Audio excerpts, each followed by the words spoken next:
Hey, what's up, everybody? It's Killjadis. How's it going? And I am a grumpy Raider fan. Why am I a grumpy Raider fan? Well, mainly because of how this team has gone so far. As a young kid, I remember looking at my favorite team of all time with such reverence, respect, and admiration. And as I got older, I noticed that there was something different. The Raiders are no longer who I knew them to be. They have become a shell of their former self. And because of that, of the constant letdowns, of the constant year after year hyping us up that we're going to do something good, I get kicked in the dick. Every single season for 36 years of my life.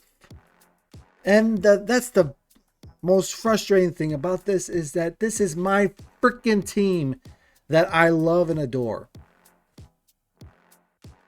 I want to see them great. The Raiders are the only team out of all of my favorite sports franchises, the only team to never win a championship while I am alive. Can you imagine how frustrating that is? I'm sure that some of you out there know what that feels like. And that is why I'm a grumpy Raider fan. That is why I have finally accepted the feelings that I had inside. Because at first I thought that I'm supposed to be positive, that I'm supposed to be uplifting, and that's the thing. I am quite the positive person when they're doing good. But I'm never going to overhype this team. They're not the 1990 Chicago Bulls. They're not. Because of that, there is room for criticism. Some people may think that I'm being overly negative, but you know what? This team isn't perfect. It used to be a great team. It used to be dominant, and that is why I am so grumpy. Why there are days when I just ask myself, why, oh, why does my team want to hurt me this much? So much energy I put in this one sports franchise. You know what happens with my other fan base, my other sports teams that I like? When they're not doing good, I don't pay attention to them. I may pay attention to them to see how they're doing, see who's on the roster, but not this team. This team just makes me come back over and over again, and has hurt me over and over again to where I just can't. It breaks my heart to hear the older fans talk about the glory days, but yet I don't have any glory days. I don't. Much like how all the other younger fans are, we have no glory days to speak of. Everyone else can go and talk about their 1970s, their 80s. Not me. You can all I seen out of this team is a bunch of old school clips of what we used to be. I have watched the 76, 80, and 83 Super Bowls specials over and over again, waiting for it to be my turn. I feel like all of us younger fans are unable to get into the same club as the older guys because we have not seen it. We don't know how it feels. So this is why my team, the Raiders, has failed me so far. Look at this team right here. Can you imagine what it was to be a young Raider fan growing up in the 80s and 90s? And now seeing him as an adult? The de-evolution through the eyes of this fan is astronomical. This team, as I saw as a kid, had a commitment to excellence. The guys ran through steel walls for their team, for their coach, for their owner to win. Just win, baby. It didn't matter what it was. It didn't matter what the odds were against them. They were going to win at all costs. Which goes right into Raider rule number 1. Cheating is encouraged. Rule number 2, see rule number 1. What does that mean? Do whatever it takes to win. What I saw with the Raiders as I was a kid was ultimate supremacy over the division and through all of their opponents. An intimidating nature, an intimidating aura around our name, our logo, and our players, and our fans. No one wanted to mess with us. No one wanted to play us. They feared us. And lastly, one of the reasons why I loved my team and how I saw them, we were the bad guys. We were the evil villain in the background. It used to be, in order for you to go to the Super Bowl, you had to go through us. That's how it used to be back in the 70s and 80s. Look where we are now. How I see the team as an adult. There is no longer a commitment to excellence. There's a commitment to self. Players want to get paid. Well, yes, players do need to get paid for what they are worth. But they need to show and put forth all their effort, whether they're getting paid or not, to make sure that this team and organization win. And to do it for the fans. There was a love and respect towards this organization and towards this team and its fans in the past. It is no longer there. Players are selfish. Whenever there's a good thing coming, they want more. And they don't care how, if they have to hold out or not play or ask for trade. That's all they're going to do. A good example of this is Josh Jacobs. You hit the franchise tag. Get your money and play. Running backs don't aren't being paid like they used to. You gotta accept the times. From just win baby to just win maybe. Probably not. I remember there was a time when there was an actual guarantee that we were going to win a game. Now I don't see that.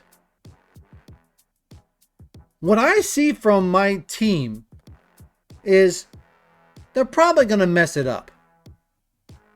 They're probably going to screw up. They're probably going to go and lead by 20 points and then give it all up in the second half.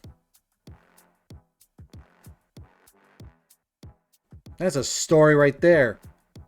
Throughout the years. Raider rule number 1. Where did that rule go? Was there even a Raider rule nowadays? Now it's just, let's just go out there and do stuff. Hopefully we win. Not doing whatever it takes to beat your freaking opponent. To freaking annihilate them. To step on their necks. To show no mercy. To run up that damn score. You don't get that no more. No one is going to do whatever it takes to win anymore. And you can see it with these other teams.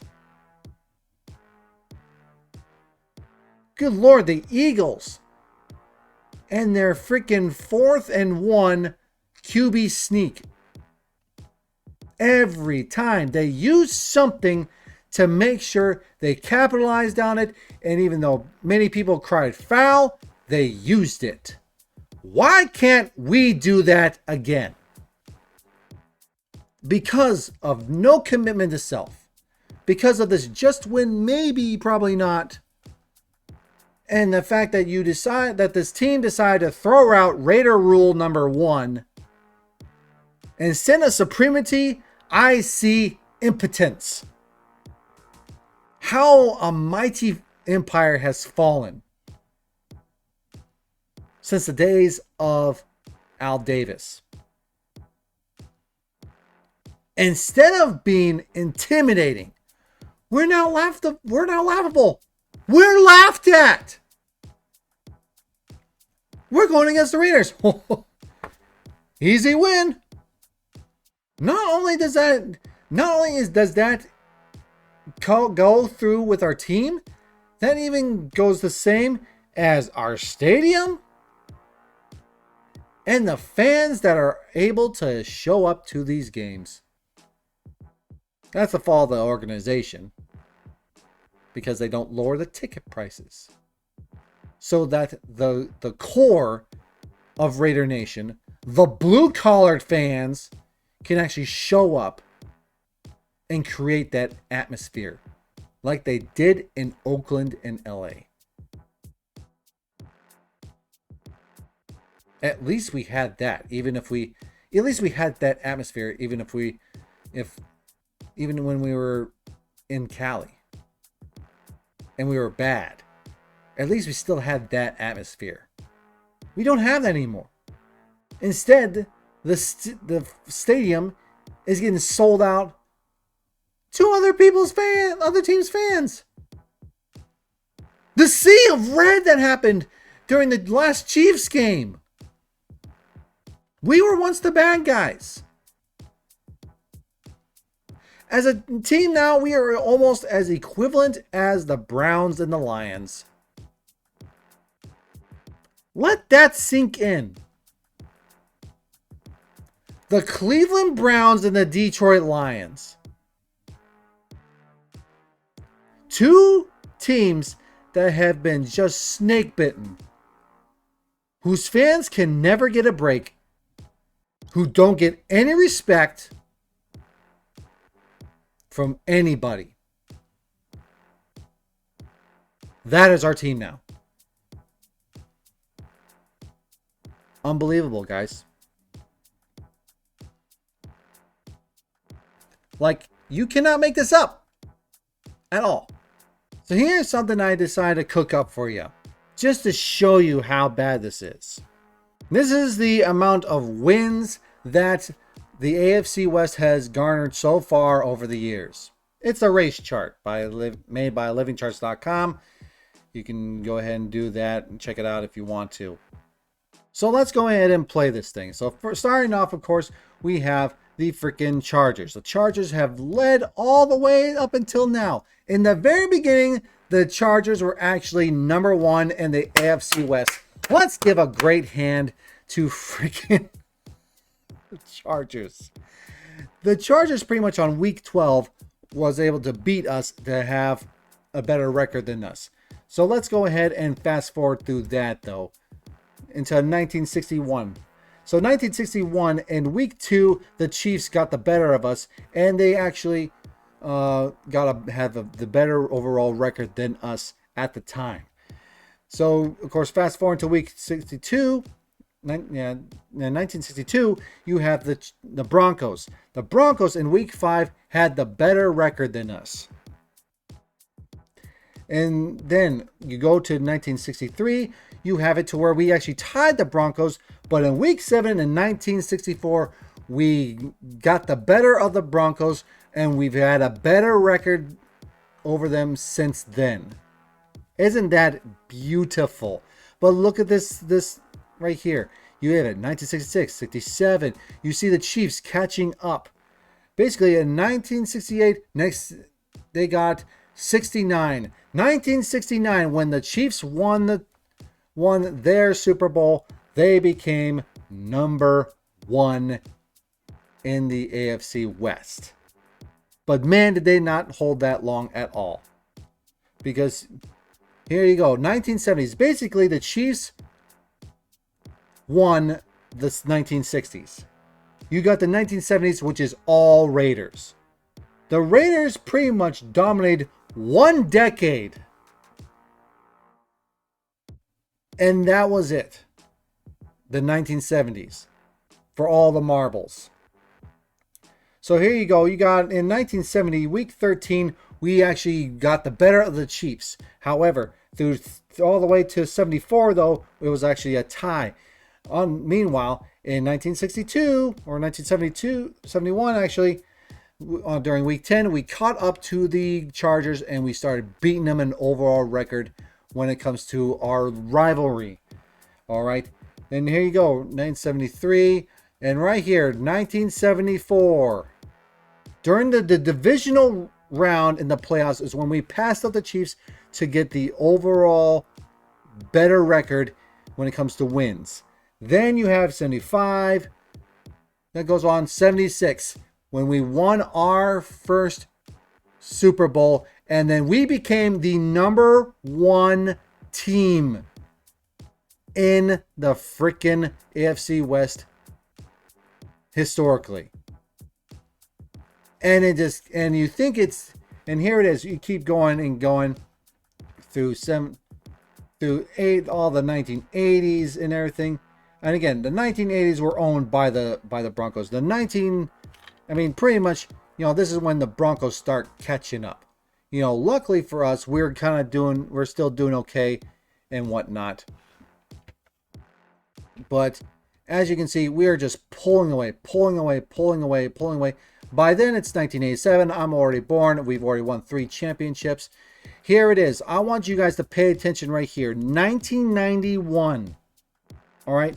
Pay attention to the year 1991. That was the peak of the Raiders. The utmost mountaintop. That was the mountaintop. That's the peak of Mount Everest for us. It's not going to get any better than that. This is when we start our downfall. But we'll move on from there. All right.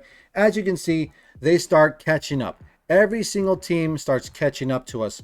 You can see it getting a little bit smaller, Basically, 1995 and 96, the Chiefs actually had tied us in the record when it comes to our rivalry. They pulled away in week 2 of 1997.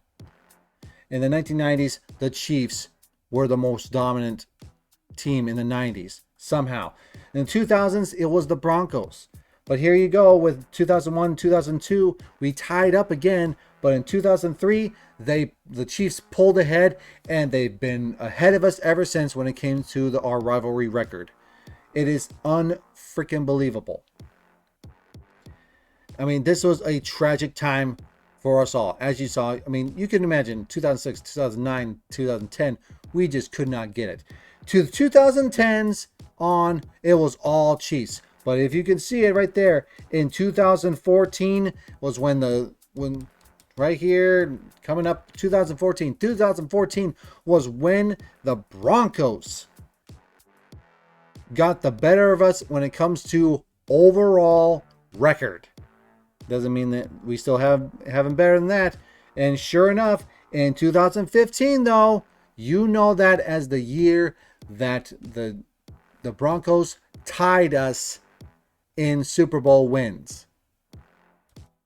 And from there, it's pretty much is that we're pretty much having a tie. But guess what? Here come the Chiefs. The Chiefs are winning and winning and winning. You cannot. This collapse is astronomical.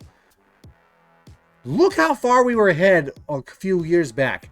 Now look at it now. So here you go. 2020. 2021. In week 10 of 2021 was when the Chiefs finally surpassed everyone when it came to overall wins. And sure enough, in 2022, with 542 wins, they now have 3 Super Bowls. Unbelievable how we let that thing go. But let's just go into something, and let's go into a different video. Okay, guys, this is a video of that's also made by livingcharts.com. It is pretty much the division titles that we have. Let's go ahead and go. And again, keep a track of it because this is showing right here. 1960s, it was Chargers. Then suddenly here it goes with the Chiefs getting one. Again, all Chargers, until later on we suddenly sneak up, and now we're going boom. 1972 is when we finally pulled ahead when it came to division titles, and we have kept it ever since. Yeah, sure, we got the Broncos that finally decided to show up. The Chargers were there. Now this one right here, I want you to take a good notice on this asterisk right here. This was when we had a strike and it was a shortened season. Technically, we won that, but for some reason it does not count. So moving on though, we got the Broncos and the Chiefs just duking out. Here we go. This freaking team right here. The sucky, sufferable second-class seasonals known as the Seattle Seahawks, my most hated team, got one. Man, does this make my blood boil. But let's move on though. As you can see, 1990s, people are starting to creep up. Seahawks can't do nothing about it at all. They finally get another one. But guess what? They're gone away to the NFC instead. So here it is. 2005, I should say, is when we finally got 15 wins. And guess what? It's not going to be pretty after that. Boom. The Chargers have caught up. And then here come the Broncos. Boom. And now the Chiefs caught up. 2000, 2021, and 22. And we are all tied up with divisional titles. So here it is, guys. Our peak at 1991. 1991 was the peak of the Raiders. We had 307 wins compared to the 241, 233, and 230 for each team. As you can see, the Chiefs had 241, Broncos had 233, Chargers had 30. The division titles, we had 12 compared to 3, 7, and 8. Super Bowls, we had 3, with only the Chiefs having 1. We were beating the Chiefs 35-29-2. We were beating the Broncos 43-19-2. And we were beating the Chargers 41-24-2. If you take a look at the graphs right there, you can see it. We were beating every single rival team. If you account for the overall wins, the division titles, the Super Bowls, and the rivalry record, the Raiders were number 1. The Chiefs were in second, the Broncos third, and the Chargers last. Here's what it looks like now. The collapse is complete. From 1991, we fell, and we fell hard. We now only have 521 wins. Compared to the Broncos 523, the Chiefs 542. We're still beating the Chargers. Everyone is tied for division titles, 15 across. Super Bowls is all tied. 3 across. Well, not everyone's tied. The Chargers still haven't won one. The Chiefs now beat us in overall record. We are 54-72-2 against them. We are still winning in against the Broncos 71-54-2 and the Chargers 68-57-2. If you add all that up, the rankings is swapped. Somehow we beat the Broncos because of not only because of our rivalry,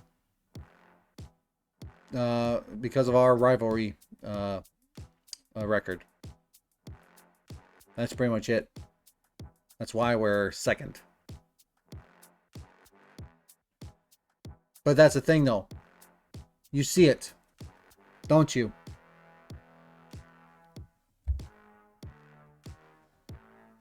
The Chiefs are now historically the best in the AFC West. Bruh. Really? First off, congratulations. It took you how long to finally catch up to us? Good job. Good freaking job. But can you imagine, though, what it's like for a fan like me to deal with something like that? To watch your team just collapse? And there's some fans younger than me that have seen nothing but pain. What are you going to do about it, Raiders? What are you going to do? Are you going to keep nosediving? Are you actually going to do something about it? That's why I'm a grumpy Raider fan. This video is long enough as it is. If I was blessed with the opportunity and the skill and the athleticism, I would do it myself. I don't. I am 36 years old. I am 36 years old. I was never given the opportunity to play football. As much as I wanted to, never got the chance to play football. What some of us would do to be given the opportunity to get the Raiders back on top, but we can't. All we can do is hope that our players can do the same. To do whatever it takes for the Raiders to get to the top again. Funny enough, all you have to do is just win next year. You win a division title, You win a Super Bowl, we're back on top.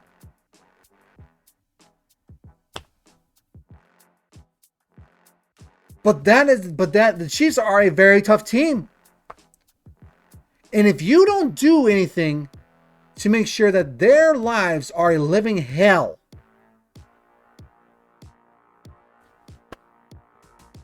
you're going to end up with just nothing.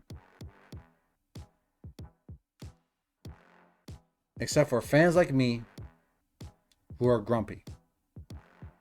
Thank you for watching this video. I'll make sure that the next video is shorter. Hopefully I'll have some streams on the way. Had to get through my FAA written test first. Upgrading in life though, so that's good. It's one positive that I can say. So, catch you later. Bye.